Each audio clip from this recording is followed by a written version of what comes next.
Back here on Scottie Sports Talk, Mike Smith now joined by Highland football head coach Jeff Hancock. Coach, thanks for taking time. I know it's unorthodox time that we're in as everyone's at home right now with the virus and such. But how are you doing? How's your family doing? I know that recent move for you, and still transitioning into the head coaching spot here at Iowa.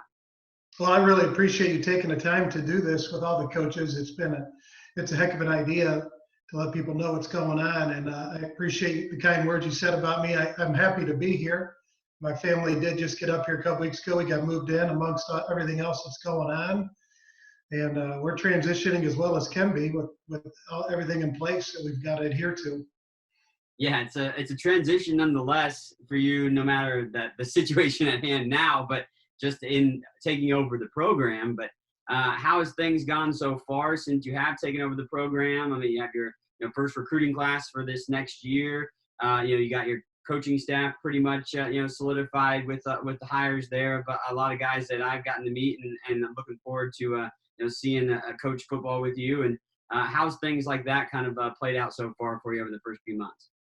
Well, I think the first thing I'd like to talk about is my coaching staff. Someone told me long ago when I was a young coach, the most important thing you'll ever do as a head coach is hire good assistants. You want to hire people that are better than you and smarter than you. And I think everybody I've hired so far, that is true. To me, the biggest thing when putting my staff together, every coach has a list of candidates, of friends, people they work with that they would be on a short list you'd want to, hire and talk to about a job. And I've been pretty fortunate that everybody that I've had in mind has been very accepting and willing, and I've been able to get some of those guys actually here. The first thing I look for is, number one, a good person. I've coached for 25 years at a lot of different levels, and just like any other business, there could be people you spend a lot of time working with. You want to be able to get along with people and have a good time. I've been in a few situations over the years where that isn't entirely true. So, number one, a good person. Someone that cares about our student athletes for more than just, football player and what they do on the football field. And I think with the guys I've been able to hire so far, I've met those criteria and exceeded those expectations. I have one more coach and I'm still looking to hire to coach receivers. I've talked to a couple people, but things have kind of slowed down with everything going on, and there's really no immediate rush right now to get that coach on board. Yeah, you haven't had a chance, obviously, to have any formal practices in the spring, unfortunately went out the window with everything. So it'll be unorthodox as far as setting up for next year. But you had the opportunity for some workout programs with the guys that were here on campus, some guys that will be graduating and moving on, but also guys that will be returning and still being a part of the program. How was it to be able to get involved with those guys from the start and kind of get the ball rolling with that group? Well, every time you enter a new situation, there's always kind of a feeling out process where you're kind of checking out the guys that are there, and the guys are checking you guys out as coaches, and kind of a climatization time where you guys understand kind of what the expectations are and what the rules are going to be, what the culture is going to be. And I couldn't be more pleased with the guys we got. We got a tremendous group of young men that are here currently, even those that are getting ready to go. When we started morning workouts, we told the kids that were done playing, if you want to stay in shape and keep working out, we'd love to have you. We just have some expectations that you got to follow just like everybody else. And they've done a tremendous job of getting up 5:55 a.m. 5 days a week for almost 2.5 months. And it paid off. They were working their tails off. And, it's a great group of guys. And your last question, you asked about our recruiting class, and I kind of spend more time talking about my staff because I'm so proud of that. But our recruiting class, because we got a little bit of a late start, you're always going to tend to recruit where and myself and two of my assistants have a lot of ties to Louisiana. So that was a big state for us. In terms of out of state, that was a big state. We got quite a few kids out of the state of Louisiana that we couldn't be more excited about. At a junior college, a little different than 4 year. Every year, half your team's new. So, the opportunity to come in and play right away is a lot greater at a junior college. And so it also places that more of an importance on, the quality of kids that you get in there. You really don't have a whole lot of time to develop guys at a JUCO. When you recruit them, you hope they can come in and contribute right away. So having said that, I think my staff did a tremendous job of getting some guys in here, and we made some efforts to get some inroads into Kansas with the rules that are going to be changing in the next year or two, and we were able to get a couple pretty darn good Kansas kids as well. So, really the whole country we recruit from, but again, it kind of goes to where our coaches have ties from. Our D-line coaches from Illinois, we got a couple kids from that area, and you always want to start with people and work out. Yeah, no doubt. That usually pays dividends to have those ties and such, all the time that you can. And you talked about the recruiting class. I wanted to talk about guys that are getting recruited from Highland. I know that obviously you come in as a coach, you don't have a lot of ties to those guys outside of a lot of them were, doing the workouts and stuff with you. But I want to commend you, first of all, for you and your coaches that you have to take the time to be able to help those guys get recruited and everything. And I'll let you talk about, how that, some people can maybe get a hold of, information on the guys that we do have available to continue to play at the next level. Well, I appreciate you saying that. It's been obviously everything it's led us to where we're at today is there for a reason. And, there are things that are a lot bigger than football. But having said that, I feel so bad for our guys, especially our guys that are going to be done in May and our guys that are going to be done in December, that, spring ball is typically a big time to be evaluated. Before your coaches come through, watch practice, get a chance to meet our young men face to face. And obviously that isn't happening now. So as I said, we're adjusting and adapting on the fly. We're doing everything we possibly can to get guys' names out there. I have a coach specifically in charge of our outbound recruiting, Chris Watkins, who's done a tremendous job. I think he's probably sent an email with those lists of May and December grads to every four-year college in the country, and some of them twice. We're reaching out with coaches we know, because again, coaches know coaches, and there's a better chance the film's going to get watched if we know someone and can call them. And I'm not very good on social media, but I've been trying to up my game and my emoji game lately by, tweeting out, get a couple guys every weeknight, their film and some info about them, trying to hype them up a little bit. And I think it's picking up. Our guys have been letting us know that they're getting some attention now, which is good to see, again, because it stinks there's no spring ball. I just got a call from Coach O, our line coach and strength coach today. He said one of our young men I didn't know this, has been getting talked to quite a bit by Division I school, and they want to bring him in to visit when all this is over with. And there's a few other guys in that situation too that, the coaches that do like them, they just can't get them on campus right now. And that's going to make it a little tougher for our guys to decide where they want to go. If they may get to the point where they got to make a decision without having seen the place in person. So it's different times right now. Yeah, no doubt. It is different times. And that leads to, a different way, I guess, of preparing for a football season in general. And, you're dealing with, obviously, you don't have the opportunity to see your recruiting class until, when they get to roll in. And, and you said the quick turnaround, you expect some freshmen to have to step in at the junior college level and learn the playbook and everything quickly.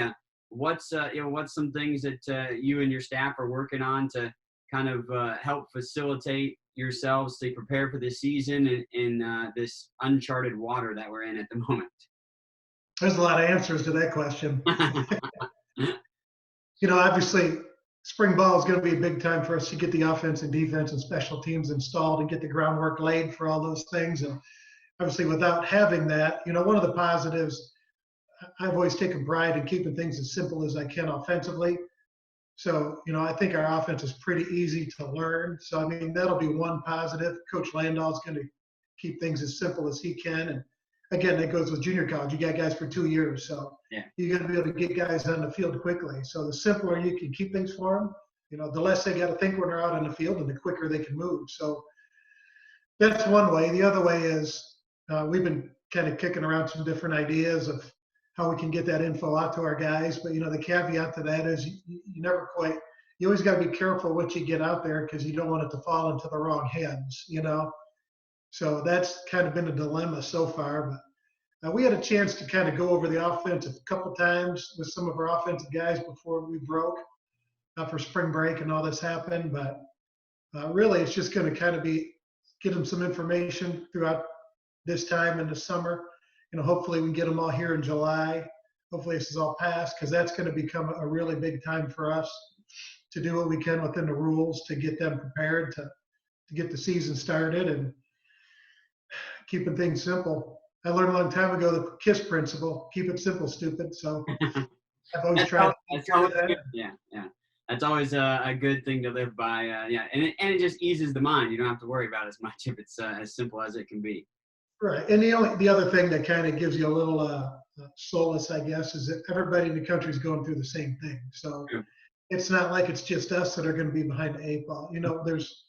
I've talked to a lot of other friends that have just gotten head jobs and they didn't get a chance to really install their stuff.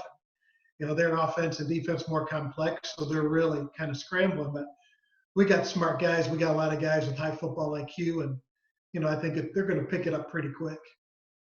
And even the landscape of the JAC conference. I mean, it's relatively new when you look at the schools that have football that made some coaching changes themselves as well. So kind of level playing field for us in the JAC conference, maybe a little bit too in that same sense. But I wanted to go back to a little bit of background information on yourself. You coached at Highland, for a year under Marty Allen, and not sure if many people know that. You can read the little article, of course, I had on skyathletics.com on your hire. But you then went on and coached at University of St. Mary's over in Leavenworth. You were most recently, of course, before coming to Highland, at Abilene Christian down there as an offensive analyst, and a lot of other stops in between that. But can you kind of talk about some of your experiences as a coach? Sure. I grew up just outside of Detroit, Michigan. Went to a big school called Wayne Memorial High School. I started coaching when I was in college at the high school level. I was able to get in as a graduate assistant, where I got my bachelor's from at Eastern Michigan University. And then from that GA job, I got my first, I guess, technically real full-time job at Highland, which was about 21 years ago. They paid me $5,000, and I lived in Ellis Hall and got to eat in the cafeteria. I thought I was living like a king back then. And I got to work with some great guys. I learned a lot from Marty Allen and Greg Delzite. I think they're tremendous people and coaches. And, I think as a young coach, they left a big impression on me. And I've always been fond of Highland. At the time, being a young coach, I kind of thought, middle of nowhere. I don't like being here. I grew up in Detroit. I'm used to a city. But, the older you get, the more you appreciate things and you understand about having the proper mindset on things. It's a great place to be. And, between that first time and now, the best coach I think I ever was in 2005 when I was at Grand Valley State and won a national championship.